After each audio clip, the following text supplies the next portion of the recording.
أعوذ بالله من الشيطان الرجيم. بسم الله الرحمن الرحيم. Welcome to Vadilona Vishesh Vichar, brought to you by the Africa Federation's Archive section. In this series, we honor and capture the stories, experiences, and wisdom of our community's elders, ensuring that their legacy is preserved for future generations. Today, we're privileged to be joined by Alhaj Hussein Walji, who will share with us valuable insights from his life and his contributions to the community at large. Assalamu alaikum Hussein uncle. વાલેકુમ સલામ. કેમ છો? અલ્હમ્દુલિલ્લાહ. તો આપણે podcast ગુજરાતીમાં કરશું અને જરાક ઇંગ્લિશમાં પણ કરશું, તો જે દર્શક છે આપણા લોકો એ જોઈ શકે એને ઇંગ્લિશમાં પણ સમજી શકે. બરાબર. તો હુસેન અંકલ, આપણે જરાક તમારા જન્મથી શરૂ કરશું. તમારો જન્મ ક્યાં થયું હતું અને એની childhood memory that you have. જરૂર.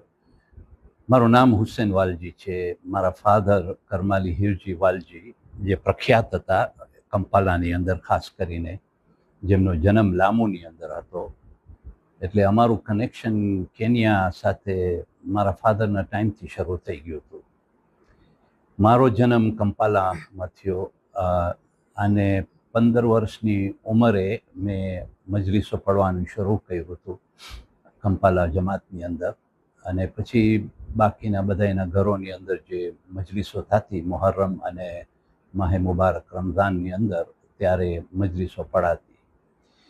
અમારું જે જીવન હતું કંપાલાની અંદર, ઓફકોર્સ અમારી જે જમાત હતી, એક મોટી જમાત, દાર es salaam અને મોમ્બાસા પછી કંપાલાની જમાત મોટી જમાત ગણાતી હતી.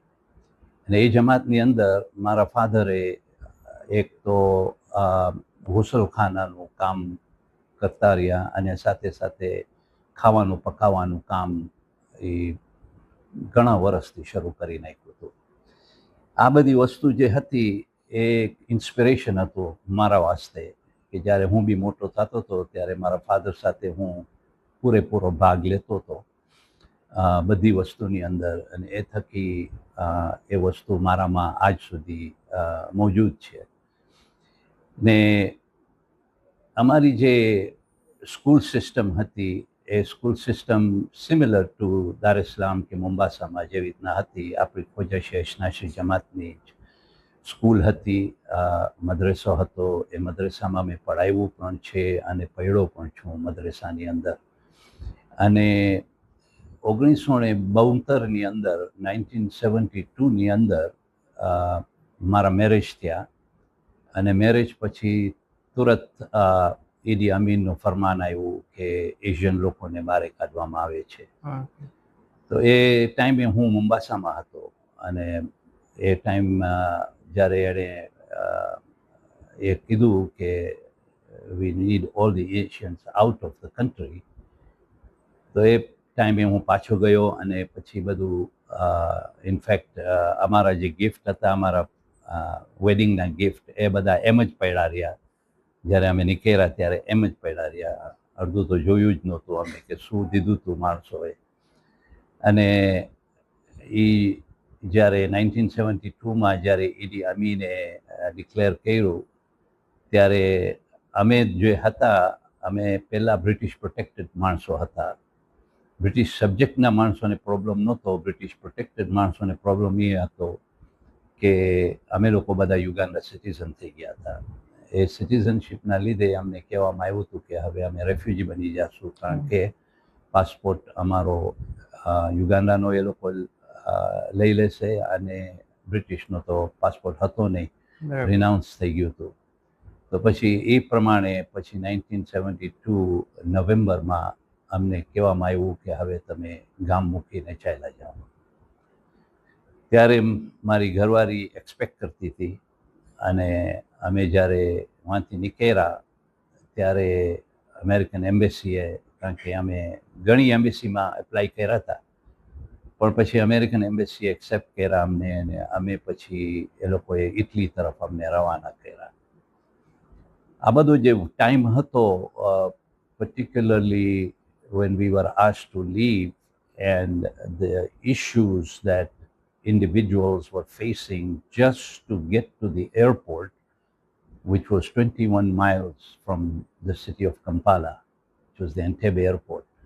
It was a very high risk area because જેટલા માણસો ઘણા માણસો જે એરપોર્ટ સુધી પહોંચ્યા એની બધી વસ્તુ જટાઈ ગઈ હતી રસ્તામાં જ. અમને ઓફકોર્સ અમેરિકન એમ્બેસીએ પછી એસ્કોર્ટ કર્યા અને મેં લોકોને કીધું કે મારી વાઈફે એક્સપેક્ટ કરે છે તો એ લોકોએ વાંધો નથી અમે સાથે આવશું અને એ લોકોએ અમને એસ્કોર્ટ કર્યા. તો એમાં હું, મારા 3 ભાઈઓ, મારી મા, આટલા માણસો હતા જે અમારા ઘરેથી નીકળ્યા. મારી દાદીમાને એની એજના લીધે અમે અમારા સાથે ન લઈ શક્યા. તો એની પછી અમે સગવડ કરી કે એ લોકો એમને, મારો કઝિન બ્રધર હતો રઝાભાઈ, એમને પછી એ સગવડ કરી કે મારી દાદીમાને એ લોકો મુંબાસા લઈ આવે. તો એ મુંબાસા તરફ ચાલ્યા ગયા, અમે લોકો ઇટલી તરફ ચાલ્યા ગયા હતા. ઇટલીની અંદર મારી દીકરીનો જન્મ થયો, બતુલનો. અને ઇન્ટરેસ્ટિંગ એ હતું, ઓલ્ધો ત્યારે તો હસવું નહોતું આવતું, પણ હવે જ્યારે પણ વાત થાય છે ત્યારે હસવું પણ આવે છે કે જ્યારે એમનો જન્મ થયો ત્યારે ઇટલીની અંદર જબાનની બહુ તકલીફ હતી અમને, કારણ કે અમે ઇટાલિયન લેંગ્વેજ જાણતા નહોતા. અને અમને જ્યારે પૂછ્યું તો મેં નર્સને પૂછ્યું કે શું આવ્યું છે, કારણ કે અમને તો ખબર નહોતી. એ લોકો તો આવીને એને લઈ ગયા હતા અને બીજે દિવસે મને કહેવામાં આવ્યું કે અમારે ઘરે બચ્ચું આવ્યું છે. જ્યારે અમે ગયા તો અમને ખબર પડી કે ત્યારે અમને એક બિચારી નર્સ છે એ જાણતી નહોતી ઇંગ્લિશ. તો મેં કીધું બોય, તો કે હા બોય.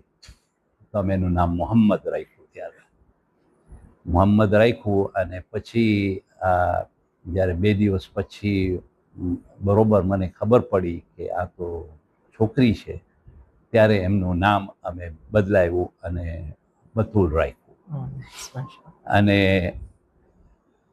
એ અમે ભૂલી ગયા હતા કે મારી ફૂઈ ને બધા જે હતા મારા કાકાઓને અમે લખી નાખ્યા હતા કે અમારે ત્યાં છોકરાનો જન્મ થયો છે.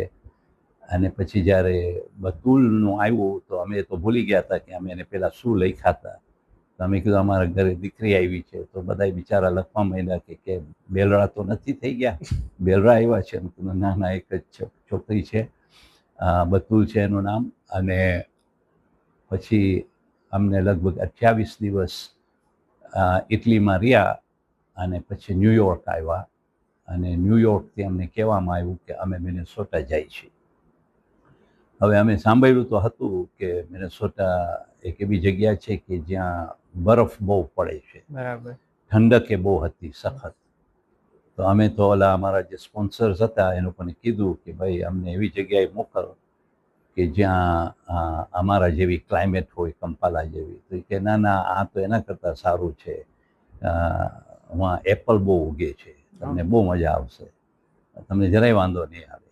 અને અમે પછી મારા ભાઈઓ સાથે ને મારી ઘરવાળી સાથે અમે લોકો લેન્ડ થયા મિનેસોટાની અંદર. ત્યારે એક ક્રિશ્ચિયન ઓર્ગેનાઇઝેશન હતું, એનું નામ પણ લુથરન વર્લ્ડ ફેડરેશન હતું. અને એ લોકોએ ચર્ચ થ્રુ અમને સ્પોન્સર કર્યા. એમાં 4 ચર્ચીસે અમને સ્પોન્સર કર્યા. અને એ 4 ચર્ચીસે અમને કોઈ એવી વસ્તુ નહોતી કે એ લોકો અમને પૂછતા ગયા કે તમારી પાસે શું હતું યુગાન્ડાની અંદર, કંપાલામાં શું હતું એ અમને કહો, તો પછી એ પ્રમાણે. અમને નથી જોતું કે તમને એમ ફીલ થાય કે અમે આ નવા ગામની અંદર આવ્યા છે, કોઈ અમારું ધ્યાન રાખવાવાળું નથી. તો એ લોકો એ પ્રમાણે અમને બધી વસ્તુ દીધી. છેવટે ગાડી હતી નહીં, પણ કંપાલાની અંદર પણ અમને ગાડી પણ આપી અને કે આ તમારી ગાડી છે, તમે યુઝ કરતા રહેજો. અને ઘરનો ભાડું કાંઈ 6-1 મહિનાનું ભાડું આપી દીધું હતું, 6 મહિનાની ગ્રોસરીઝ આપી દીધી હતી. કામ તો એ લોકોએ એવું કર્યું હતું ખરેખર કે આવું કામ તો અમે કોઈ દિવસ જોયું નહોતું કે કોઈ આટલી બધી મહેનત કરીને અમને એવી સિચ્યુએશનમાં રાખી દીધા હતા કે અમને એમ ન થાય કે અમે કંપાલાને મિસ કરીએ. તો એ પ્રમાણે એ લોકોએ અમને રાખ્યા. અને ખૂબીની વાત એ હતી કે એ લોકો રવિવારની અંદર ચર્ચની જ્યારે સર્વિસીસ થતી હતી તો એ લોકો મને બોલાવતા કે તમે આવીને અહીંયા કાંઈ બોલો અને અમારી કમ્યુનિટીને એજ્યુકેટ કરો કે તમે લોકો કોણ છો. અને અમે મુસલમાનોનું તો બહુ સાંભળ્યું નહોતું, એ લોકોએ સાંભળ્યું નહોતું, તો એ લોકોને ગમતું હતું. તો પછી ત્યારે હું જઈને એમાં 10-15 મિનિટનો લેક્ચર આપતો હતો જનાબે મરિયમ ઉપર અને હઝરત ઈસા ઉપર. તો એ લોકોને અજબ થયું કે આપણા કુરાનની અંદર આટલી બધી ડિટેલ્સ હઝરત ઈસાની ને હઝરત મરિયમની ડિટેલ્સ છે અને હઝરત મૂસાની. તો એ લોકો ખુશ થતા રવિવારની એ લોકોને જઈને હું દરસ આપતો હતો ત્યારે. અને પછી બસ ત્યારે મારો શોખ હતો મજલિસો પડવાનો, એ પણ મને કામ આવ્યું, કારણ કે ઘરમાં જ મજલિસ શરૂ કરી. અને પછી ઘણા આપણા સુન્ની ભાઈઓ હતા ત્યારે, તો આમાં આપણા શિયાભાઈ તો કોઈ હતા નહીં, ખાલી એક છોકરો હતો જે ભણવા આવ્યો હતો. બાકીના બધાય મહેમાન હતા અને ઘણા તો મુંબાસાના મહેમાન હતા જે વાં કંપાલા મૂવ થઈ ગયા હતા. તો એ લોકો સાથે હતા. તો અમે ત્યારે પછી મજલિસો કરતા અને જુલુસે ફરાવતા ઘરોની અંદર, એ લોકોના ઘરોમાં, આપણા ઘરોમાં. અને મજલિસનું કામ ને કુરાનનું કામ ને એ બધું હું જ કરતો. તો પછી એ પ્રમાણે પછી આસ્તે આસ્તે જ્યારે આપણા માણસોનું આવવાનું શરૂ થયું અને લગભગ 10 ફેમિલીઝ આવી, ત્યારે અમે પછી વિચાર કર્યો કે ના, હવે આપણને એક ઇમામ બારગાહ લેવું જોઈએ, જે થકી આપણા બચ્ચાઓનું શિક્ષણ જે ખાસ જરૂરી છે એ લોકોને મળી શકે. તો એ પ્રમાણે પછી અમે એક ચર્ચ વાસ્તે ગયા હતા. અને ખુદાને કરું, આ વસ્તુની અંદર એક વસ્તુ છે આપણને કે જો ખુલુસ હશે, સિન્સિયરિટી હશે, તો કોઈને કોઈ રીતે અલ્લાહના ફઝલો કરમથી એ મુશ્કેલો આસાન થઈ જાય છે. કારણ કે અલ્લાહ જ્યારે એ રાજી હોય આપણા ઉપર તો આપણને ખપે શું. તો એની ખુશીની અંદર અમે ઇમામ બારગાહ, એ ચર્ચ બીજે જ દિવસે ભરી ગઈ, જમીન સુધી ભરી ગઈ. અમે એ ચર્ચ લઈ જ ન શક્યા. પછી મેં વિચાર કર્યો અને અમારા માણસોને કીધું કે મને લાગે છે કે અલ્લાહને મંજૂર નથી કે આપણે કોઈ ચર્ચ કે કાંઈ એવી વસ્તુ લઈએ, આપણે આપણી જ બિલ્ડિંગ બાંધીએ. તો એ પ્રમાણે પછી લેન્ડની અમે વિચાર કર્યો. તો હવે લેન્ડ તો અમને મળી, પણ ખૂબીની વાત એ છે કે એ 3.5 એકર લેન્ડ હતી. અને એ લેન્ડ ગવર્મેન્ટના કોઈ પણ કિતાબમાં લખેલી હતી જ નહીં. એ લોકો પોતે જ વિચારમાં પડી ગયા કે કેમ અમારી લિસ્ટમાં નથી. એ લોકોનો માલિક હતો જમીનનો, પણ એને ખબર નહોતી કે એની જેટલો 3.5 એકરની જે લેન્ડ હતી એ લેન્ડ ગવર્મેન્ટના કોઈ પણ ખાતામાં લખાયેલી નહોતી. તો એ પણ અલ્લાહની ફઝલો કરમથી અમને લેન્ડ અમે પહેલાં લીધી. પછી મરહૂમ મુલ્લા અસગર છે, મરહૂમ રોશન નઝરલી મેરાલી દેવજી છે, એ લોકોના હસ્તકે પછી હું વર્લ્ડ ફેડરેશન સાથે કામ કર્યું. અને વર્લ્ડ ફેડરેશન થ્રુ અમે ડોનેશન ભેગા કર્યા. ડોનેશન ભેગા કરી અને ઇમામવાળો એ 3.5 એકર લેન્ડ ઉપર અમે એ ઇમામવાળો બાંધ્યો. એ ઇમામવાળો બાંધ્યો. હવે એની અંદર બધી વસ્તુ જે રાખવાની હતી, મિમ્બર હતો કે કાર્પેટ્સ હતા કે શેન્ડલિયર્સ હતા કે આ બધી વસ્તુ હતી. તો અમે દુબઈની અંદર સત્વા મોસ્કની અંદર અમે કન્ટેનર રાખ્યો હતો. એ કન્ટેનરમાં અમે માણસોને કીધું હતું મેં કે તમારી પાસે આવી બધી જે વસ્તુઓ હોય તો એ વસ્તુઓ આવીને નાખી જાજો કન્ટેનરમાં. તો એમાં પછી ઘણા માણસો ઈરાનથી ઘણા કાર્પેટ્સ મોકલેલા. એક મસ્જિદ બંધાતી હતી ઈરાનની અંદર, જ્યાં એ લોકો માર્બલ યુઝ કર્યું હતું આખા. તો એ માર્બલ જે બચી ગયું હતું એ લોકોએ માર્બલ પણ એમની અંદર નાખી દીધો. અને 3 મિમ્બર નાખ્યા એ લોકોએ, કાર્પેટ ને આ બધી વસ્તુ રાખી. અનફોર્ચ્યુનેટલી શું થયું કે જ્યારે આ સામાન યુનાઇટેડ સ્ટેટ્સની અંદર પહોંચ્યો ત્યારે યુએસ અને ઈરાનનું બનતું નહોતું. ત્યારે એમ્બાર્ગો શરૂ થઈ ગયો હતો. તો આ બધી વસ્તુ રોકાઈ ગઈ કસ્ટમ્સની અંદર. ને લોકો કે અમે રિલીઝ ન કરીએ. હાલાંકિ કસ્ટમ્સે મને કીધું કે જ્યારે આ વસ્તુ વાંથી નીકળી ત્યારે આઈ વિશ કે તમે લોકો જેટલા લેબલ્સ હતા કાઢી નાખ્યા હોત તો અમને ખબર ન પડત કે આ ક્યાંથી આવ્યું છે. રાઈટ. એ લોકો જ મને કીધું. મેં કીધું કે બસ હવે થઈ ગયું તો હવે શું કરીએ, તો કે હવે એ રિલીઝ નહીં થાય જ્યાં સુધી કે કોંગ્રેસ એપ્રૂવ ન કરે. તો એ વસ્તુ બધી રોકાઈ ગઈ.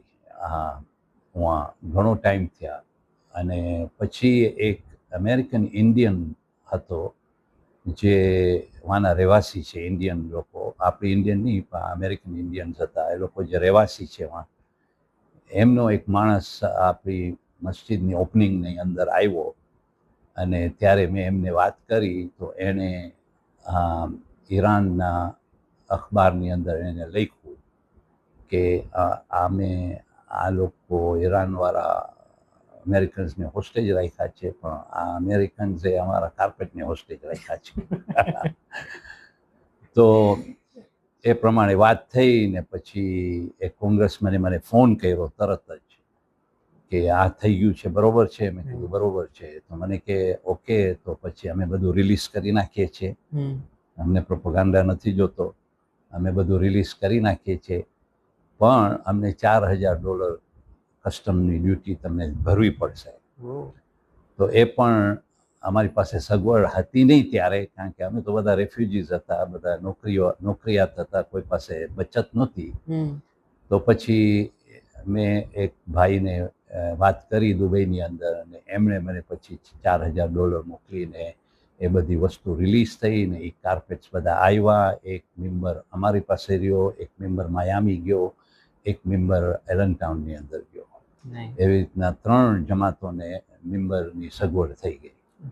અને એ પ્રમાણે પછી એ કમ્યુનિટી લગભગ 1981ની અંદર લગભગ 8-9 વર્ષ પછી એ કમ્યુનિટી શરૂ થઈ. એમનું નામ અમે અંજુમને અસગરી રાખ્યું. એનું કારણ એ હતું કે અમારો મદ્રેસો જે અમે ચલાવતા કંપાલાની અંદર, એ મદ્રેસાનું નામ જ અંજુમને અસગરી હતું. તો એનું એક્સટેન્શન અમે કર્યું કે કંપાલાથી યુએસની અંદર આવ્યા તો જમાતનું નામ પણ અંજુમને અસગરી જાફરી સેન્ટર બન્યું. એ પ્રમાણે પછી નામ રાખવામાં આવ્યું. The story સાંભળીને it's actually very interesting to listen to all of this, where it all began. ક્યાં બધું શરૂ થયું, તમે કંપાલાથી રેફ્યુજી તરીકે નીકળ્યા and you ended up serving and building a community in the US and extending ઓલું જે કંપાલામાં હતું અંજુમને અસગરી. તમે મેન્શન કર્યા કે તમે 15 વર્ષથી at the age of 15 તમે શરૂ કર્યા મજલિસ ભરવાનું. જી. આ બધું શોખ તમે ધારણ કર્યા. But what sparked that interest for Majlis? Majlis તો એવું હતું ને કે મજલિસ એવી જગ્યા છે કારણ કે એ ઇમામ હુસૈનની યુનિવર્સિટી છે. Right. It was very important for us to make sure that we implemented the majalises. Although એ ટાઈમની અંદર ઉર્દુમાં હું મજલિસ પડતો હતો, ઇંગ્લિશમાં પડતોય નહોતો, કારણ કે છોકરાઓ બહુ નાના હતા ત્યારે અને ભાષા મારી ગુજરાતી હતી. તો એ પ્રમાણે ઉર્દુની અંદર મજલિસો પડતો હું અને બુકમાં જોઈને જ પડતા, જેવી રીતના કિતાબો હતી બધી. તો એ કિતાબોમાંથી મજલિસો ચાલુ રાખી હતી અને આ institution was really A thing that kept our families all together. અને બધાને ખબર પડતી ગઈ કે એક તો કબ્રસ્તાન છે, બીજું મદ્રેસા છે, ત્રીજું ઇમામવાળા છે. આ 3 વસ્તુ તો નેસેસિટી છે આપણી કમ્યુનિટી વાસ્તે. કાલે એવું ન થાય કે કોઈ ગુજરી જાય ને એ કોઈ એવી કબ્રસ્તાનની અંદર દફન થાય કે જ્યાં આપણને પછી શરીયતના ઉલ્લેખ પ્રમાણે પ્રોબ્લેમ્સ થઈ જાય. તો એટલા વાસ્તે આ 3 વસ્તુ અમે ધ્યાનમાં રાખીને આ બધી ફેમિલીઝ ભેગી થઈ અને એમને સમજાવીને પછી એ મજલિસ થ્રુ અમારું પ્રોપોગેશન શરૂ થયું, જે લોકલ બેઝડ પ્રોપોગેશન હતું. ત્યારે તો કોઈ આપણી પાસે ઇલેક્ટ્રોનિક્સ કાંઈ બી નહોતું. બધું ટેપમાં ને એવી વસ્તુઓમાં આવતું. તો એક ઇન્સ્પિરેશન હતું મને કે એ મારો શોખ વાં એ હતો અને શોખ મેં કાયમ રાખ્યો યુએસની અંદર, મિનિયાપોલિસ મિનેસોટાની અંદર. તો એ વસ્તુ હતી કે જે મને બહુ ઇન્સ્પાયર કરી, અને આમાં એ અલ્લાહ સુબ્હાનહુ વ તઆલાનો હાથ હતો, એના થકી અમે આ બધી સક્સેસ અમારી થઈ. ડેફિનેટલી. તો હુસૈન અંકલ, જ્યારે તમે અંજુમન અસ્કરી શરૂ કર્યા ત્યારે એની તાદાદ કેવી હતી? Like population of the jamaat was how much? Then when did it start increasing eventually? So what transpired there is, of course, the community started with 10 families. Mm-hmm. And on the average, it was about 30, 35 people in total. We had some students that were university students who had come from Pakistan, Oman, Dubai.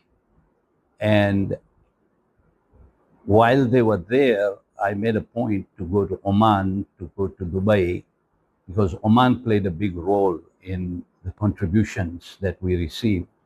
And so did Dubai, and of course Nasimco, World Federation, Africa Federation, along with the communities in Africa, particularly in the West. The money started to come in, and of course we built this center. Now, the center was built because whenever you are in a capital project like that, you cannot build something around what you have. You have to have a 10, 15-year vision as to where will we go. Will we even remain consistent in Minnesota because of the weather? Although we have some of the best medical institutions in the country, in Minnesota, our schooling system was excellent, but you had to take all of that into consideration, that, if we are going to invest money, homes na paisa hata, and you had to make sure that homes na paisa no je we spend the money, that we spend the money in the right way. Definitely. All of these things had to be taken into consideration, and therefore we planned for 15 to 20 years in advance, and that is how this center was built around. So it was in excess at the time when we started thinking and knowing that this community is going to grow if we have the right facilities for our community members to take advantage of it. કે આવી જગ્યા હશે તો માણસો બારેથી, અમુક માણસોને જે સગવડ નહીં હોય, જ્યાં એ લોકો રહેતા હશે તો એ લોકો અમારા તરફે આવશે. અને precisely that same thing started to happen. અને એ 35-40 માણસોથી પછી 140, 150 માણસો થઈ ગયા. અને અમારો મદ્રેસો જે હતો, એ મદ્રેસો ખોલ્યો હતો તો ત્યારે કાંઈ 75 છોકરા હતા, અને પછી 125 છોકરા થઈ ગયા હતા. અને ટીચર્સ બી અમારા પોતાના જ હતા આપણા. તો that is how we started the whole program of putting the Imam Barga. But again, there was a vision beyond that, and that vision was that we should have our own madrasa facility with in the name of 12 Masumi, 12 imams, and actually it became 14 Masumins, and so each class was given in the name of each of our Masumins. And so we started to put another project together next to the Imam Barga. We kept the projects to all on its own. We didn't put a building that would, because we lived in a cold place, and to heat the entire place would not make any sense to spend the money. We wanted to make sure that we spent the money in heating and cooling costs according to the facilities that we had. Right. So we had two separate facilities. We put a madrasa together, a madrasa building together, and that building was then completed. And in each of these cases, Marhum Mullah Asghar, Marhum Roshan Merali, Nazrul Merali Devji, they played a long and a very important role in trying to encourage me that it was the right thing to do. We give you the advice, you go ahead and do that. And so, of course, that really inspired me as well to get into this project, because just imagine putting a Imam Barga, which would accommodate more than 200 people, and we were only 40. It was a hard sell, but Yes. still we explained it to Marhum Mullah Asghar at the time when he was the leader of the World Federation. કે આ વસ્તુની ખાસ importance છે, અને we don't know yet કે Kenya અને ટાન્ઝાનિયામાં એક્સોડસ થશે કે નહીં થાય. જો થશે તો પછી બધી સગવડો થઈ શકશે. એ બધું બધા વિચારો કરીને પછી અમે આ સેન્ટર બાંધ્યું, અને પછી એના પછી મદ્રેસાની બિલ્ડિંગ બાંધી, અને જે ટાઇલ્સ ને માર્બલ્સ જે અમને ઈરાનથી આવ્યા હતા, એ માર્બલ્સ પછી એ મદ્રેસાના વોલ્સ ઉપર અમે ઇસ્તેમાલ કર્યો. તો આજ સુધી એ વોલ જે છે એ કોઈ ઈરાનની મસ્જિદ મશહદમાંથી આવી હતી, અને એ મસ્જિદના વોલ્સ યુઝ થયા હતા. પર અલ્હમ્દુલિલ્લાહ આજે લગભગ 250 છોકરાઓ થઈ ગયા છે. અમારી કમ્યુનિટીની અંદર લગભગ મોટા આપણે માહે મુબારક રમઝાન હોય કે મુહર્રમ હોય, તો અમે તો મજલિસો હવે ઇમામવાડામાં નથી રાખી શકતા, અમને જિમ્નેઝિયમમાં રાખવી પડે છે. કારણ કે પછી અમે જિમ્નેઝિયમ બાંધ્યું 10,000 સ્ક્વેર ફૂટનું, જે પહેલું જિમ્નેઝિયમ હતું આપણી કમ્યુનિટીની અંદર. યુએસની અંદર તો પહેલું હતું actually in comparison two any Muslim institution.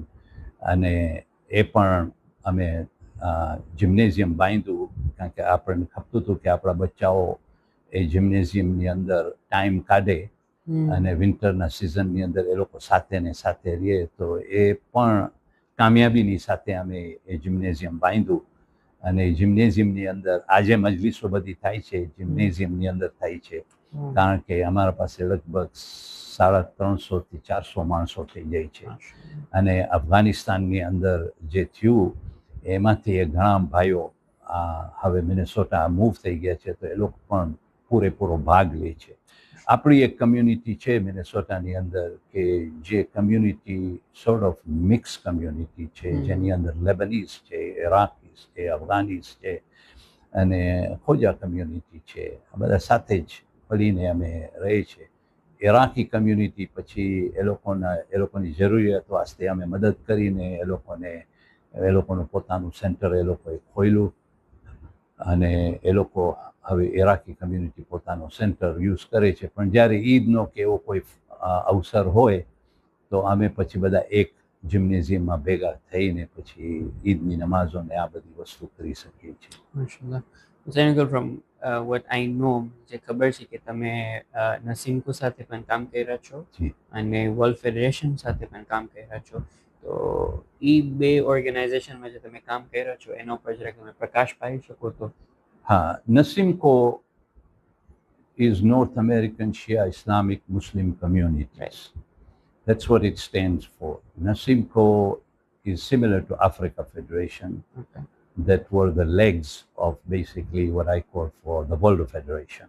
Okay. Ek payo hato World Federation. Yeah. So Nasimco was serving the North American communities in United States and in Canada. અને લગભગ 2006ની અંદર મેં વિચાર કર્યો કે નસીમકોના પ્રેસિડેન્ટ તરીકે હું રન કરું. So I ran for the president of Nasimco, and I ran Nasimco for about 5.5 years. Sure. And that gave me an exposure then to more communities, more than just a Khoja community, because we believed in the fact that that we should be organized as a Shia organization, and that we should honor and respect the Shias from all parts of the world. Right. And so we brought them into the fold of Nasimco, changed the constitution, made it availability to all communities, Shia communities. So even they became part of our Nasimco organization. And of course, it was to serve the local people's needs for different functions, to help them financially, to help them morally, to help them, give them information and assist them in building their own communities. So this is how the communities were built. During that time, we established a community called Imam Ali Center in New York. Okay. It was the first Shia mosque built in the United States, and I took part in helping them. And part of it was because of my recitations, and I was going for majalises. I came to know. Actually, that was what was more inspiring for me, to know these different communities and their needs. And so we helped in financing them, not through Nasimco, but Nasimco was a way through which the funding used to come. Islamic Humanitarian Services, which is based in Kitchener, Ontario, also participated in sending the money. And that is how we ended up building all of these three facilities. But it was made up of everybody together. And now, of course, some of them have their own facilities like the Iraqi Center. But that is how we decided that we should. So in Nasimco, then as I continued, I came to know the needs of our communities around US and Canada. And so we provided a lot of assistance. Our assistance used to go all the way to Mombasa families, all the way to Nairobi families. There were families in Tanzania where we were assisting those families that needed assistance while they were getting assistance from Africa Federation, World Federation. But wherever there was a gap, we were able to come in and fill in that gap. And that's just what we did. And so Nasimco became a very good organization within United States representing US and Canada Jamaats. And that is how we set up Nasimco. So until today, the role that Nasimco is playing is similar to the role that we had established between past presidents of Nasimco as well as the present administration of Nasimco. And of course, things are much different today than they were 10, 15 years ago. So the role of Nasimco, the World Federation, all of this, in my opinion, our mission has to start to work towards what do we need today and what we will need for 20 years from today, and start our mission working around these needs, which I think is very, very critical for our generations to come. Definitely. I really reckon with you what you said. If we cannot just confine our thoughts and whatever that we invest in the short term, we need to invest for the long term, because the upcoming generation, like me and maybe the other young kids now, they are getting everything ready. For example, Imam Barga is ready for them. Everything is ready. But you had to go through that in your youth, building a whole Imam Barga, going through the issues with the customs and all of that is really inspiring. And personally, I really love your lectures too. MashaAllah, Thank you. they're really good. Thank you. But what advice do you have to the youth of today? You must have worked with many youths as well throughout your time, especially in the US, and as Nasimco, you must have met youths in other communities when you also go for majalises. What advice do you have for the youth? What have you noticed that maybe is lacking in the youths today, maybe in terms of community service? Well, you know, it is something similar. Some 7 years ago, I went to Arizona, the state of Arizona, where the Pakistani community did not have anything. They were part of a community which was with Afghanistan people. But the community was, our community in Arizona was just because our way of doing things, our way of commemorating Muharram, Ramadan, and all that were different than theirs. And there were issues between them. But so I decided that for the sake of the youths, it's important that we create a community where the need arises. And so we did go ahead and established a Jamaat actually in Mesa, Arizona, which started again with only 10, 12 families, but today there is more than 50 to 60 families that are part of that.